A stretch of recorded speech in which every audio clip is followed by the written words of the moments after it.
Universal Orlando announced A Quiet Place for Halloween Horror Nights 2024, and I have a problem. I've never actually seen any of the films, so I decided to watch both A Quiet Place Part 1 and Part 2 to see if it would actually make sense at Halloween Horror Nights as a haunted house. This video won't be a Quiet Place series review, rather than what parts of the movies could be utilized at Halloween Horror Nights. But before we get on to the films, we need to go over what we know so far. On June 6, 2024, Universal announced on social media the first IP house would be A Quiet Place, along with a 90-second trailer for the house. The trailer starts with the Horror Nights 33 branding segment and officially starts with an establishing shot of the coined laundromat. We then get a pan zoom shot into the protagonists. A loud siren goes off which causes discomfort between them. The power then shuts off and we see others running outside in a panic. The two protagonists sign to each other in confusion on what is going on. The male protagonist walks into the door to see what's going on, which after decades of horror films, we are still doing the "oh, something scary happened, let's go check it out, what could go wrong" thing. Anyway, back to the trailer. The male protagonist walks closer and sees a figure which is really just a death angel in the Quiet Place franchise. He then turns around and tells the female protagonist to be quiet. However, ironically, he takes a step back, bumps into the laundry cart, into the laundry machine making a sound, and the death angel grabs him. The female protagonist puts her mouth over her face, and then we cut into A Quiet Place branding. When I first watched this, I had zero idea what any of this meant because I skipped the entire movie franchise until a few days ago. I watched this movie on a 6:30 a.m. flight, and I will say that this is probably not the best movie to watch while flying. Shocker alert, the movie is really quiet. So during the film, all I heard was airplane noises in the background rather than silence. Regardless, I used this tiny notepad to take notes, and in this section of the video we are going to go over A Quiet Place Part 1. Small synopsis on this film. There's an invasion of these aliens called Death Angels who have extreme hearing and hunt based on sound. The protagonist's family has to live in complete silence in order to survive. I'm going to assume the house will be in chronological order based on the first two parts of the film, similar to how the Beetlejuice house followed the storyline of the movie. Therefore, I will be going through my notes in order that I wrote them in while watching. The film starts with the youngest boy playing with a toy airplane, and then he gets hunted down by a death angel. I think this is a good starting point for the house because it gives guests a good visual on what's happening without having to explain anything. Plus, starting a house with a jump scare is always a win in my book.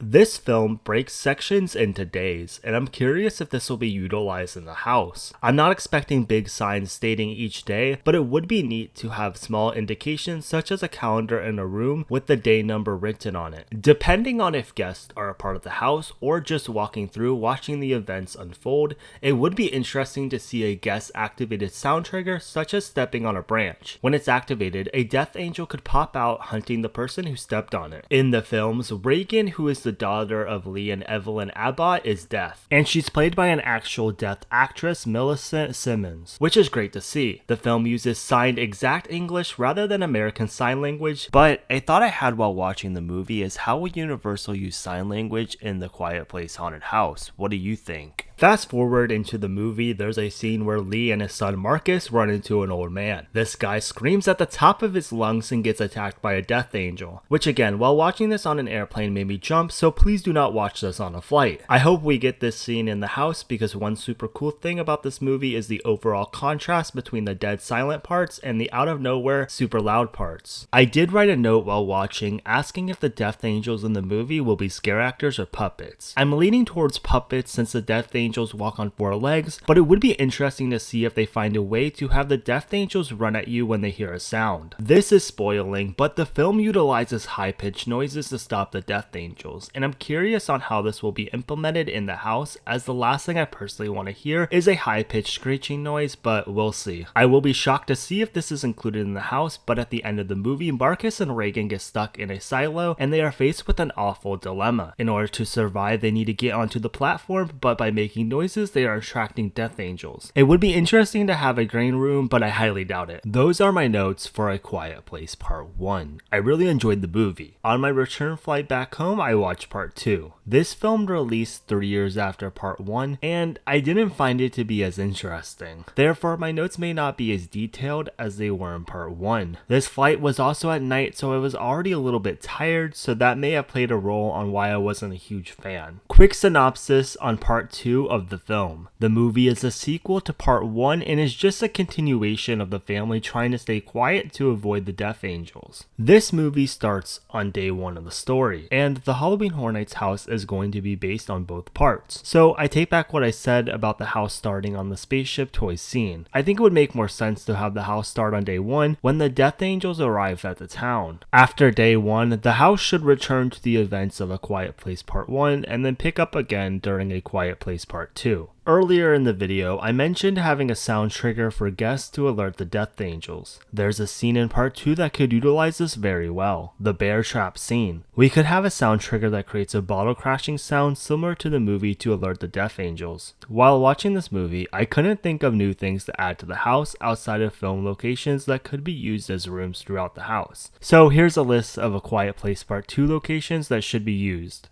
After the bear trap scene, the family runs into an abandoned factory to seek shelter. I do think the factory should be in the house, but I'm not really sure about the shelter itself. I thought that part of the film was kind of boring, and I think guests should just walk past it rather than having a room dedicated to it. It would be neat to include the train scene in the movie. Guests could walk through the train doors while watching a Death Angel trying to attack Reagan. A big part of part 2 towards the end of the movie is the island where other humans are hiding out from the Death Angels. Having a nighttime boat dock scene and everyone running from the Death Angels in the daytime would be interesting to see. One scene in the movie I want to see the most in the actual house is the radio station part towards the end of the film. The lighting in the scene is insane and I just want to see what it looked like in person. Part 2 ended right as my flight landed, and I can confirm once again, do not watch this on a plane, because if you're like me whose eyes tend to rest while watching a movie, you will be jump scared. Throughout the 2 parts, if there's anything that I missed that could be in the house adaptation of A Quiet Place, let me know in the comments below. I'm curious to see what Universal is going to do with this intellectual property. We may have to wait until August to experience A Quiet Place in haunted house form, but a spin-off of A Quiet Place is set to release on June 27th, 2024, called A Quiet Place Day 1. This movie is based on the first day of A Quiet Place, but taking place in New York City, featuring a new set of protagonists.